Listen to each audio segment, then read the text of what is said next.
This is Drew Spence from the Dynamic Universe and Digital Art Live. We're playing with Riversoft Art's Ultimate Zero. We've just bought this product, opened up Daz, and it shows up in our Smart Content pane. We're going to right-click on it and install. But as we take a look inside my library, I see that the Install Custom is one of the choices, and it will add an extra menu into my favorites. But we do get to see a full list of the included scripts, and then also an interface installer.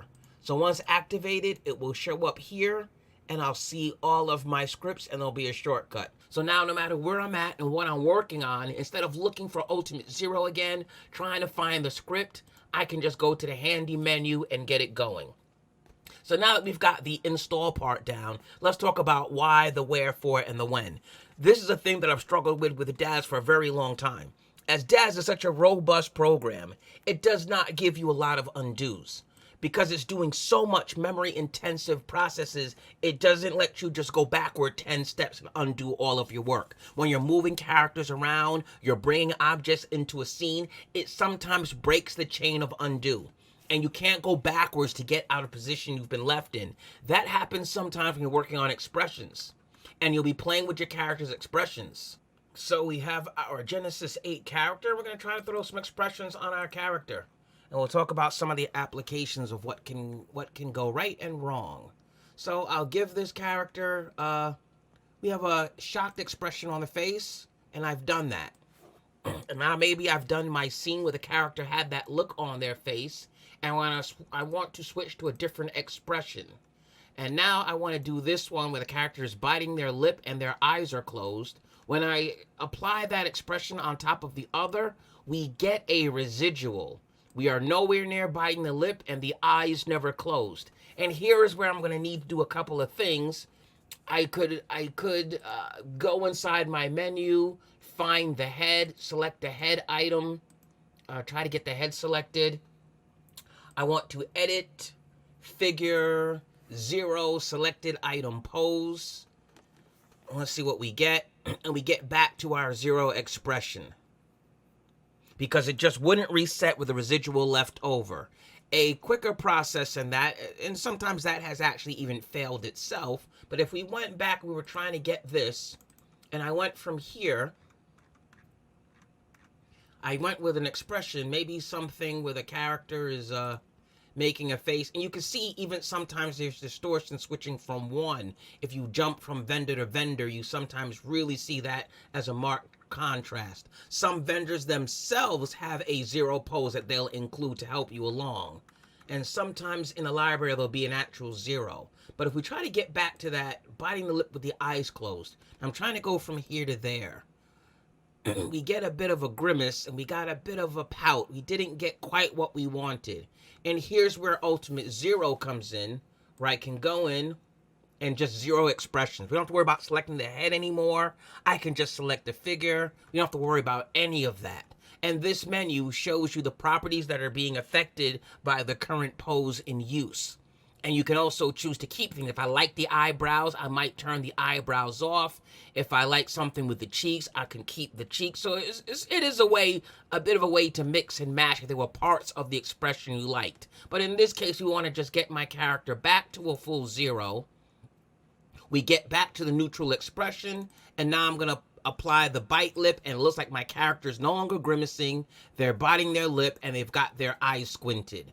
And we're back to getting what we wanted from that actual pose. So that's one of the places that Ultimate Zero will shine, is being that quick intermediate step between poses. You just want to get something going, you change your mind about it, and now you want a 0 step. And instead of having to select items, that's the easiest way to go forward with it. But where it shines even greater is with props and hands. Let's do a little bit of troubleshooting. When you begin to mix and match props across different figures, sometimes I want a gun that was created for a Genesis 2 figure, or even a Genesis figure, sometimes a sword that I like the shape of it. And you pull it in, try to parent it, and the fingers just don't respond properly. The pose doesn't take. I have mostly this problem I get with a lot of beer glasses and steins, wine glasses. I get this issue where the props just don't want to fit onto the character. So this is an old Genesis gun that I've pulled from my library. This is a Genesis 8 Saber, but I didn't parent it because I was trying to do a reverse grip, and I did not pick a proper reverse grip. It loaded, I turned it back around, but now I just kind of blew the grip on the hand. And we get sometimes, I'll show you a quick little moment, is that what I've tried to do as a trick in the past is load a different gun, parent the two guns together, and then remove the one that is the gun I'm not going to use. So I've had just different results with that, because you really want to get a good grip on a gun, and the expressions don't really translate well across generations. So I've got this grip that I'm trying to use here, and as I'm playing with it, we're going to the pose controls. I just can't quite get... let's unlock this hand. Let's make sure that nothing is locked on this hand. That's another one of the useful utilities. This is the right hand. And I can't quite find a way to get it to sort of stay consistent with the grip, because it was broken by trying to grab a gun that's not the correct generation of figure. So we really need to start from scratch, and that's where I'm going to use the Ultimate Zero to zero out the hand. And I'm going to zero out the right hand, right? It's my figure's right hand. And at least I get back a base of 0 that I know where the hand actually belongs. And I can now trust that the hand is going to be in the correct position, and I'm going to have to manually do it myself. And at least we got rid of the other pose that was causing problems with my character. And at least now we've got a consistent set of rotation on the weapon itself. I can go to translate tools if I want and really nudge the weapon where I think it should go. And at least we have our Ultimate Zero that's getting us, you know, the gun is now out of that grip of the pocket. We're not really intersecting, and at least we're going to get some consistent results if I begin to switch back to this, and if I can't find a right grip for it. At least we begin to start off in a place that I know I was at my 0. You can see, obviously, we can adjust all the grips ourselves. We can move the finger out side to side now that we've gotten it out of the trigger guard. And we can begin to play with a pose and get it down pat and make something a little bit more realistic. Another problem that sometimes occurs is you cannot get to the knuckle, and it's been buried inside of the object. And again, it will be kind of difficult. Sometimes you've got to try to get in there and get the object, and you're trying to really get the finger out. A way around that, when it's disappeared and sometimes you can't get your hand on the knuckle, I will go to the Ultimate Zero type script, and instead of going, let me show you that real quick. The old method is usually you have to select the hand and all of its children, because if you try to zero the hand without that, the wrist will reset, but the fingers do not follow. So usually you have to go in and select all the children either manually, or you've got to hit select all of the children, and then of course unselect the sword and the blade or whatever else we've brought in. You've got to start unselecting things. But we could do that, edit, figure, 0, selected item, pose, we can get our hand. But it's a little tedious to have to select every single finger and bone. Sometimes that's not what you want to really do. And that's where we'd want to be able to quickly go in, not even have to select the figure anymore, not worry about any of those things. I just select my figure, I script, I find my favorites, my 0 hands, and now we're going to pick the actual hand we want. And again, don't forget, we can also change different elements of it, only choose certain things that we want. If we like where the thumb was, we could leave it alone. But we're going to pick the left hand and we're going to 0 it. And it's going to be way quicker, easier, and more efficient. And it gets rid of the buried knuckle thing, where sometimes the fingers and the digits get buried and you find yourself having to shift, you know, all of the finger when only the very end of it was the problem. So again, it's another little quick saving tool. Let's go to the heavyweight, which is the feet. Usually the most problematic area. As you know, so many outfits ship with high heel shoes. Let's take a look at that. So we're going to do some swapping of some heels and trying to find the perfect shoes for this character. Because, you know, so many outfits come with shoes. We find our first set. It fits the feet fairly well. We decide we want a different pair of shoes. We're going to take a look at these. These have taken our feet to an extreme height. Okay, but we've already got some distortion from the previous set of heels. That, as you can see, these are overdone now. And it's distorting on my character's feet. And we have a real serious issue with getting these shoes to fit. So now what I might have to do is try to do some work on my own and really try to get the feet to sort of bend in a way like maybe that is more accurate. Then we have to go in and try to bend the toes a little bit better. This ankle's a little extreme. So we have to, you know, this is one of the things that you end up doing. And then we say, okay, you know what? Those shoes look a little crazy too. I want my character in boots. Heels is too much. We're going to be fighting on some desert terrain, rocky terrain. Let's find some boots for this character. So now we're going to look for a boot. All right, we have Advent boots. Let's try these. These are some big flat boots. We throw those on and we get a nice fitting boot. It makes sense for now. We decide that's not what we're going to go with.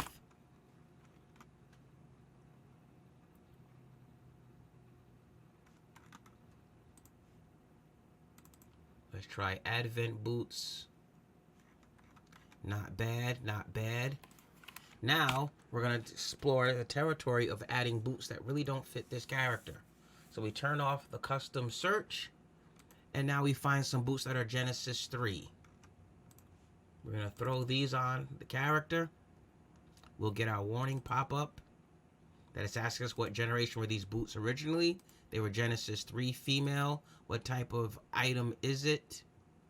We'll just go with full body. And of course, we've got the feet. They're going to put up a fight. We would either need to get a product that can reset. We've got to go in and start to play with this. But we've got some feet and boots that are just incompatible. We're going to go back to our character. We're going to zero the feet. Let's zero the feet. Both feet together. Let's zero them. And now what you've noticed is we've got our zero, but we also have a boot that can fit. And as I remove the foot and the feet, because I was able to zero it, we can get a nice looking foot. And this will be enough to fool anyone that my character is wearing these boots. Get rid of that, and we've done that. We've inserted a zero, even though the pose tried to make the boots fit. If we don't have the feet follow, the boots won't take the natural shape. So that's why we need the boots to go on first with the distorted shape so that they match and fit onto the character because we're crossing generations. But once we get that going, we can now get rid of it and not worry about it. And we've got our feet. And that's another way that we can sort of cheat and get the ultimate zero to help us with an intermediate step. That although the feet look crazy, we got it to work in this case. If we were to back this out, no one knows that those weren't the right shoes and boots for this generation of figure. It's easy enough to match the same generation. It gets tricky once we start to switch. And that's where, once again, Ultimate Zero comes in. So, who uses this product? Probably someone who's going to be switching expressions, switching weapons, using items that are across generations. If you haven't grabbed one of those products that can convert a Genesis 3 prop or item to a Genesis 8 item, or you haven't figured out that for your design you're going to stick to just your generation. If you also have an early library where some of your stuff is older with the newer figures, you're going to run into some of these issues. Sometimes it's just about speed, where a face won't change and you don't want to go in and start selecting items exactly. You don't want to reach into a scene that you've already worked on and you've got an angle figured out, and now you're trying to go in and get things to look a little way just to fool the camera perspective. That's where you're going to want to pull in an Ultimate Zero and just get it to work the way it's intended. You want to get back to a zero as an intermediary step in between expressions, in between hand positions, in between feet. And again, what it ships with is a bunch of other options. You could zero the expression, you could zero the feet, zero the figure is good to get back to. And let me note too that if you're picking a Generation 3 figure, it goes into the T pose. If you're picking Generation 8, it goes into the A pose. So the zeros are matching the actual figure that you have using. Fingers are good when you're holding the beer glass and your fingers disappear inside of the glass and there's no way to get back to the fingers without removing the glass. The hands themselves, when you're stuck and there's residual parts of a pose that you were previously using. Toes are good. I'm not sure if we're going to see that here, but there's times when you're using a pose or you have a character wearing heels, and when you attempt to move the toes, you move the big toe, either all the other toes move with you or they don't move. And you get a situation where the big toe is poking out of the shoe, but even if you turn it invisible, it's not helping because all the other toes are following or not following. And you're trying to fit the foot inside of the shoe, and all the toes need to be zeroed so that you can just get the shoes to fit. And that happens with certain heels when you begin to switch from one heel to another, or you're switching across generations. You can have that problem too. What else has he given us? Lower half, obviously, you've got a character that might be holding a weapon. You want to put them in a different kind of run pose. You want to zero just the bottom to get back to a different expression. The same thing to zero selected parts of the body. You might just want to zero the shoulder section. I've had this problem with necks a lot, where, you know, let's play with this real quick, where I'll have a character and I'm trying to get them to look a certain way. And what I'll do is I'll pick a pose that looks right for where the camera is. Let's say something like this. And if I pick a certain camera angle, that neck position can look normal. So if I have my character here, that's a nice expressive camera angle, if that's what it is. Then I switch back out to a regular scene and I find myself trying to battle all the settings again, trying to get my character to sort of go back to the pose they were in before. And that's where you might want to, you know, especially when you mess with the lower neck, that can really be an issue and just never seems to want to reset to a way that looks natural once you've played with it. But that's where you're going to want to basically pick an item. If you don't want to zero your entire character, that's where you could just pick a selected item. And it seems as if the numbers don't always fit. Remember that some items, 0 is not the neutral. Some items you'll have -100 is the 0, or -50 is the 0, and the item will shoot either way. So it's not always accurate that a 0 is your neutral starting point. Many items do not have 0 as their origin. So you'll need to remember that when you're attempting to zero, and that's where sometimes you can get confused by these numbers. And you'll try to shift and say, well, if I just set everything to 0, it ought to work out. But not always. Sometimes 0 is not the origin point of your character being at default. And that's where it's good to be able to pick a certain part of the body. Let's say I just picked the lower neck, and I want to zero just the selected item. And it will tell me, where are you going?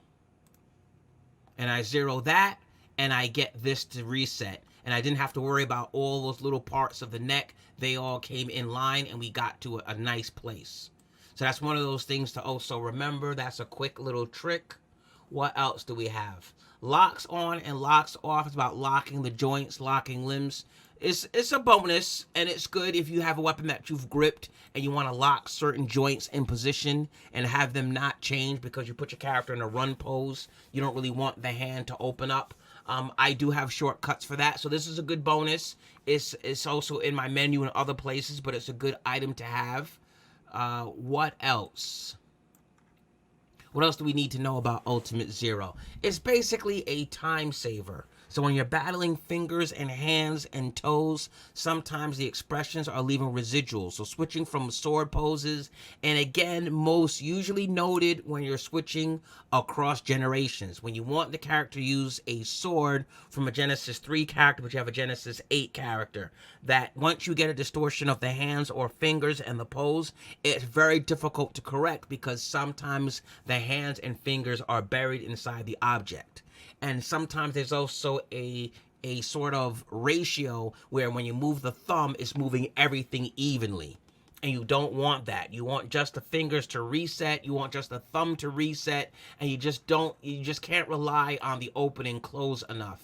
And you need to really get a pose going. And this can be a lifesaver. So this was an item that I had asked Riversoft Art to make. And he was so kind enough to create a product to save us tons of time. And finally getting some zero expressions. Finally finding a quick way to zero the feet without selecting all of the hand parts and selecting all of the fingers. That was so tedious. So thank goodness we now have the ultimate zero, and we can zero expressions and not have to battle it as much as we used to. It's available in the Daz Store. Thank you, Riversoft Art, Drew Spence for Digital Art Live and the Dynamic Universe. Thank you very much.